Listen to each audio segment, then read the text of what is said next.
اعوذ باللہ من الشیطان الرجیم بسم اللہ الرحمن الرحیم اللہم صلی علی محمد وعلی محمد وعجل فرج آل محمد ولا ندعم۔ تمام مومنین کو یا علی مدد والسلام علیکم ورحمۃ اللہ وبرکاتہ۔ سامعین گرامی قدر، ایام فاطمیہ صلوات اللہ علیہ کے لحاظ سے ہماری گفتگو کا سلسلہ جاری و ساری ہے۔ نشست بعد نشست ہم ایک ایک مرحلے کو طے کر کے آگے جا رہے ہیں۔ گزشتہ سال بھی ہم نے جب تفصیلاً اس سیریز کو چلایا تھا تو بہت سے لوگوں نے مکتب اہل بیت قبول کیا تھا، بہت سے لوگوں نے علی ولی اللہ کا اقرار کیا تھا، اور جو شیعہ مکتب کی طرف نہیں آئے انہوں نے ایٹ لیسٹ کمنٹس میں یہ بات ضرور کی تھی کہ وی آر سنی بٹ سید نساء العالمین صلوات اللہ علیہ اس مسئلے میں حق بجانب تھے۔ خیر، کہنے کو باتیں بہت ساری ہیں، دینے کو دلائل بہت سارے ہیں، اور اس سیریز کا میں پہلے بھی جیسا کہ آپ کے سامنے عرض کر چکا ہوں، مقصد کسی کے سینٹیمنٹس کو ہرٹ کرنا نہیں ہے، نہ ہی شیعہ سنی بھائیوں کو آپس میں لڑوانا ہے۔ یہ مولویوں کی سازش ہے، اس سے بچ کے رہیں۔ وقت ضائع کیے بغیر ہم آج کی ویڈیو کو دلائل کے ساتھ آگے لے کر چلتے ہیں، لیکن اس سے پہلے ایک تھم نیل میں آپ کے سامنے رکھ رہا ہوں۔ اس تھم نیل میں گزشتہ سال جب ہم نے مفتی اسحاق کو اور انجینئر مرزا کو جواب دیا تھا تو ان کے کچھ بلائنڈ فالوورز ہیں جنہوں نے یہ ثابت کرنے کی کوشش کی تھی کہ ظرف نقوی نے دلائل کے اندر خیانت کی ہے یا پھر ایسا کوئی بات تھی، اور واقعاً مجھے ہنسی آئی تھی یہ دیکھ کے کہ سامنے آنے کی جرات کر نہیں سکتے بیچارے، بس پس پشت بیٹھ کے اس طرح کی حرکتیں کرتے ہیں۔ تو سامعین گرامی قدر، ان کا حضرت کا بھی اسی لحاظ سے ہم جواب دیں گے۔ یہ ان نون پرسنالٹی جنہوں نے یہ بات کی تھی انہیں بھی ہم ذرا ٹھیک کریں گے اس ٹاپک کے لحاظ سے۔ فی الحال تو ہم مفتی اسحاق کی ویڈیو کی طرف چلتے ہیں اور انشاءاللہ تبارک و تعالی آپ کے سامنے پرانے اور نئے دونوں دلائل ہم پیش کریں گے۔ مفتی صاحب اللہ ان کو معاف کرے، اعلیٰ درجہ سے ملاقات ہوئی تو میں نے کہا مفتی صاحب آپ نے لکھا کہ حضرت فاطمہ نے نا تحریر پیش کی کہ یہ فضل جو ہے نا رسول اللہ ہمیں دے گئے تھے، یہ مجھے ہبہ کر دیا تھا، اس لیے وہ اگر مجھ سے نہ چھینو۔ انہوں نے وہ کاغذ پکڑا، اس پر پھونکا اور اس کو پھاڑ دیا۔ یہ سنی یاروں کو کہتے ہیں، سب سے ابن جوزی نے لکھا یار یہ حال ہے کہ حضور کی تحریر تھی، پھونک دیا اور پھاڑ دیا اس کو۔ تو میں نے کہا کہ مفتی صاحب آپ نے لکھ دیا۔ اب یہ سب ابن جوزی سنی ہوتا تو ہم سنی مانتے نا، یہ بات کہنے لگے توبہ توبہ توبہ، یہ سب جو ہے یہ سنی نہیں۔ میں نے کہا اس کا جو نانا تھا نا ابن الجوزی، وہ ہمارا محدث ہے، وہ اہل سنت کا عالم ہے، یہ رافضی ہو گیا تھا، ننگا چٹا شیعہ تھا۔ اس نے اگر یہ تذکرہ خواص الامت وغیرہ لکھی، یہ آپ کا ہی پتہ ہے، بے سند باتیں لکھی، حیران رہ گیا۔ انہوں نے کہا بڑے بڑوں سے سنیوں سے میری بات ہوئی، یہ نہیں کسی نے کہا۔ میں نے کہا میں نے کیا کہنا، میری تو عمر گم ہو گئی اسی میں نے ہر شے کا کھود انکار کہ یہ چلی کہاں سے اس کی حقیقت کیا۔ اس لیے یہ سب سے جوزی بالکل جھوٹا آدمی ہے، کوئی کسی نے صحیفہ نہیں پھاڑا نہ کوئی بات۔ جی سامعین گرامی قدر، ڈیفینیٹلی آپ نے مفتی اسحاق کی ویڈیو دیکھ لی ہوگی۔ اس ویڈیو میں مفتی اسحاق نے انتہائی خیانت کا مظاہرہ کیا ہے، اور چونکہ مفتی اسحاق کی اب ڈیتھ ہو چکی ہے ڈیفینیٹلی اس سے تو ہم جواب مانگ نہیں سکتے اپنے دلائل کا۔ اب مفتی اسحاق کے جو فالوورز ہیں، ان کے بیٹے جو زندہ ہیں، اور مرزا منگول جیلمی جو انہیں نعوذ باللہ امام حسین سے نعوذ باللہ ثم نعوذ باللہ من ذالک ان کی مماثلت جوڑتے ہیں، یا انہیں وقت کا حسین کہتے ہیں، نعوذ باللہ من ذالک، جو کفر صریح ہے۔ ہم ان سے سوال پوچھیں گے کہ جسے آپ اتنا بڑا انسان مان رہے ہیں، کم از کم اس کی خیانتوں پر آپ ذرا آ کے دفاع تو کر سکتے ہیں کہ اگر کوئی اسے خیانت کار کہہ رہا ہے تو پھر آپ آ کر ڈیفینس کریں کہ نہیں جی آپ غلط کہہ رہے ہیں، بابا جی بالکل ٹھیک تھے۔ تو سامعین گرامی قدر، سیدہ عالمین صلوات اللہ علیہ، زوجہ امیر المومنین صلوات اللہ علیہ، دختر رسالت پناہ صلی اللہ علیہ وآلہ وسلم کے باغ فدق کے معاملات میں سے ایک انتہائی دردناک جو مرحلہ ہے کہ سیدہ صلوات اللہ علیہ نے جب دلیل کے طور پہ رسالت پناہ صلی اللہ علیہ وآلہ وسلم کا نوشتہ فدق پیش کیا تھا، اسے چھین کے پھاڑ دیا گیا تھا۔ اس بات پر جب ہم دلائل دیتے ہیں اور اسے ڈیپلی ڈسکس کرتے ہیں تو کچھ مولویوں کو بہت زیادہ آگ لگتی ہے اس مسئلے میں، اور وہ خیانتیں کرنے پر آ جاتے ہیں۔ انہیں میں سے ایک مفتی اسحاق اور یہ منگول جیلمی وغیرہ یہ سارے ہیں۔ آپ نے ان کی ویڈیو سنی جس میں یہ، جہاں تک میرا خیال ہے، یہ مفتی جعفر کو پوائنٹ آؤٹ کر رہے تھے کہ میرا مفتی جعفر حسین سے مکالمہ ہوا تھا اور میں نے انہیں یہ کہا تو وہ کہا، اللہ جانے کیا کیا کہا۔ اس میں اب انہوں نے جو خیانت کی تھی میزان الاعتدال کے لحاظ سے، انہوں نے حوالہ دیا تھا کہ جس عالم سبت ابن الجوزی کی آپ عبارت پیش کر رہے ہیں وہ رافضی تھا. حافظ ذہبی نے اسے میزان میں رافضی لکھا ہے، جس کی مشہور زمانہ کتاب ہے تذکرۃ الخواص سبت ابن الجوزی کی. صحیح. سامعین گرامی قدر، پہلی بات تو یہ کہ ہمیں سبت ابن الجوزی سے کوئی لینا دینا نہیں ہے، وہ شیعہ ہے، سنی ہے، جو بھی ہے. ہم ثابت کریں گے کہ وہ اہل سنت کے اجلہ محدثین میں سے ہے، ہم ثابت کر کے جائیں گے. لیکن موسٹ امپورٹنٹ بات، ہمیں اس سے کوئی لینا دینا نہیں ہے کہ سبت ابن جوزی کون تھا کون نہیں تھا. We don't have any concern with him. جب ہماری کتابوں میں یہ واقعہ صحیح سند کے ساتھ موجود ہے تو ہمیں کسی سے کوئی غرض نہیں ہے. جیسا کہ یہ کتاب میرے پاس اس وقت موجود ہے، اثبات فضائل زہرا صلوات اللہ علیہ، عالم ربانی سید ہاشم الہاشمی کی.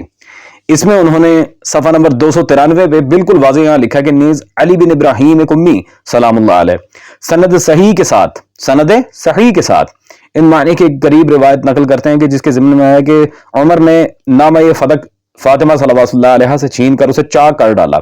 پس فاطمہ صلوات اللہ علیہ ابو بکر عمر کے سامنے شکستہ دل روتی ہوئی واپس لوٹ آئیں. اللہ اکبر. یہ بالکل واضح عبارت موجود ہے جیسا کہ آپ نے دیکھا. تو سامعین گرامی قدر، جیسا کہ میں نے عرض کیا تھا کہ ہماری کتابوں میں جب صحیح سند کے ساتھ موجود ہے، ہمیں کوئی غرض نہیں ہے سبت ابن جوزی شیعہ تھا یا سنی. سبت ابن جوزی کا حوالہ یا دیگر علماء جنہوں نے اس روایت کو نقل کیا ہم الزامی طور پہ دیتے ہیں کہ ہماری کتاب تو آپ مانیں گے نہیں، تو لہٰذا اپنی کتاب کے اندر آپ غور و خوض کریں، آپ کی کتابوں میں یہ واقعہ موجود ہے. بر صغیر ہند و پاک میں یہ واقعہ سب سے زیادہ جس کتاب سے پھیلا تھا وہ یہ ہے تاریخ احمدی نواب احمد حسین صاحب کی، جس پہ بڑے بڑے علماء اہل سنت جیسے کہ خواجہ حسن نظامی وغیرہ انہوں نے تقاریز لگائی ہیں باقاعدہ. صفحہ نمبر 116 پر انہوں نے بحوالہ سیرت حلبیہ، یہ برہان الدین حلبی کی سیرت حلبیہ کے لحاظ سے سبت ابن الجوزی کا کلام نقل کیا ہے کہ اس کے متعلق میں نے ان کو یہ خطبہ لکھ دیا ہے. حضرت عمر بولے کہ پھر کس چیز سے مسلمانوں کو نفقہ دو گے، عرب تم سے اس بات پر لڑیں گے. کہ اگر حضرت عمر نے اس کاغذ کو لے کر چاک کر ڈالا، سیدہ کے ہاتھ سے نوشتہ چھینا اور پھاڑ دیا. اور یہ نقل کر رہے ہیں سیرہ حلبیہ سے. تو سوال یہ پیدا ہوتا ہے سامعین گرامی قدر، کیا اس کتاب میں سیرہ حلبیہ میں یہ واقعہ موجود ہے؟ بالکل موجود ہے. یہ سیرہ حلبیہ آخری جلد میرے پاس موجود ہے. اس میں جلد سون نصف آخر میں صفحہ نمبر 533 پر بالکل وہی عبارت موجود ہے جو صاحب تاریخ احمدی نے نقل کی تھی. اس میں کوئی دوسری رائے نہیں ہے، بالکل واضح عبارت ہے، انہوں نے بالکل ٹھیک حوالہ دیا تھا. اب سامعین گرامی قدر، اب آیا مرحلہ تحقیق کا اور اب آیا مرحلہ حق بیانی کا. تو سامعین گرامی قدر، جیسا کہ ہم نے کہا کہ میزان کے اندر وہ ذہبی نے اس کے بارے میں کہا کہ یہ رافضی تھا، تو اس پر یہ مفتی اسحاق کے بلائنڈ فالوورز نے بڑی چھلانگیں مارنا شروع کر دی تھی کہ دیکھیں جی انہوں نے غلط حوالہ پیش کیا ہے. حالانکہ میزان کے اندر یہ عبارت بھی تھی کہ وہ حنفیہ کا مدرس تھا، لیکن چلے کوئی بات نہیں. تو سامعین گرامی قدر، خاص طور پہ برادران اہل سنت، میں آپ سے یہ گزارش کروں گا کہ حافظ ذہبی نے میزان کے اندر بہت سی ایسی باتیں کی ہیں جس سے بعد میں انہوں نے جا کر رجوع کیا اپنی دیگر کتابوں میں، چاہے وہ تجرید اسماء صحابہ ہو، چاہے تذکرۃ الحفاظ ہو، کوئی بھی ہو، بہت سی کتابوں میں، یا تاریخ الاسلام ہو. مثال کے طور پہ اب سبت ابن جوزی کو اگر ہم لیتے ہیں تو یہ حافظ ذہبی کی دوسری کتاب میرے پاس موجود ہے، سیر اعلام النبلاء. یہ مفتی اسحاق کے اندھے فالوور ذرا اس حوالے کو بھی دیکھیں جنہیں حوالوں میں کیڑے نکالنے کا بہت شوق ہے. میں نے یہ حوالہ پچھلے سال دیا تھا، جلد نمبر اس کی 14 اور صفحہ نمبر 192. یہاں پہ وہ لکھتے ہیں وَسِبْتُهُ البائی شمس الدین یوسف بن کزوغلی الحنفی. یوسف بن کزوغلی الحنفی، یوسف بن کزوغلی سبت ابن جوزی حنفی تھا. یہاں کوئی رافضیت یا شیعیت کا کوئی تذکرہ موجود نہیں ہے. یہ حافظ ذہبی نے سیر اعلام النبلاء میں لکھا ہے. ٹھیک ہے جی، تو الحمدللہ ہمارا موقف ثابت ہے. اسی طرح سامعین گرامی قدر، تاریخ اعلام پر لکھی گئی سب سے جامع ترین کتاب، یہ میرے پاس جلد نمبر 8 مطبوعہ بیروت موجود ہے، خیر الدین زرکلی کی کتاب الاعلام، اور اس میں صفحہ نمبر 246 پر سبت ابن الجوزی کا انہوں نے ذکر کیا. یوسف بن کزوغلی اسی کی کتاب تذکرۃ الخواص کا بھی ذکر موجود ہے. اور آگے مزید لکھتے ہیں اس نے پوری اس کی ایک اور کتاب ہے مناقب ابی حنیفہ، اس نے امام ابو حنیفہ کے مناقب پہ پوری کتاب لکھی ہے. یہ اتنا کٹر حنفی تھا جس کی ماشاءاللہ سے ہمیں یہ جسے رافضی بنا کے ہمارے سامنے پیش کیا جا رہا ہے. اور سامعین گرامی قدر، یہ مفتی اسحاق کی کتاب اگر آپ مقصد حسین کو پڑھیں گے، اس کا مطالعہ کریں گے، آپ کو جا بجا کتاب الاعلام اور سیر و اعلام النبلاء دونوں کے حوالے نظر آئیں گے۔ سیر و اعلام کے تو خیر ان گنت حوالے ہیں اس کتاب کے اندر، درجنوں جگہ ذکر کیا ہے یہ خیانت کار مولوی نے، مفتی اسحاق نے۔ اب اللہ جانے سامعین گرامی قدر کے شیعوں کو ان جیسوں کے اندر کیا نظر آتا ہے جو انہیں مفت کا ہیرو بنا کے پیش کرتے ہیں، میری تو سمجھ سے باہر ہے یہ بات۔ خیر بات کو میں وائنڈ اپ کرتے ہیں، ایک اور دلیل میں آپ کے سامنے رکھ دوں، یہ علامہ فقیر محمد جیلمی کی کتاب حدائق الحنفیہ میرے پاس موجود ہے، اس میں صفحہ نمبر 304 میں یہاں پہ واضح آپ دیکھتے ہیں یوسف بن کزوغلی بن عبداللہ بغدادی حافظ ابو الفرج ابن جوزی کے نواسے تھے، 581 ہجری میں بغداد میں پیدا ہوئے۔ ابو المظفر کنیز شمس الدین لقب تھا، بڑے ذکی، عالم، فاضل، فقی، محدث، واعظ، فائق قرآن اور فارس میدان بحث تھے۔ اتنے بڑے بڑے القابات، ذکی، عالم، فاضل، فقی، محدث، اتنے بڑے بڑے القابات دیے ہیں اسے باقاعدہ۔ اور حدائق الحنفیہ جو کتاب ہے وہ لکھی ہی حنفی علماء کے اوپر گئی ہے، احناف کے اوپر لکھی گئی ہے۔ یہ مفتی اسحاق کی تحقیق ہے، لعنت ہو ایسی تحقیق پہ۔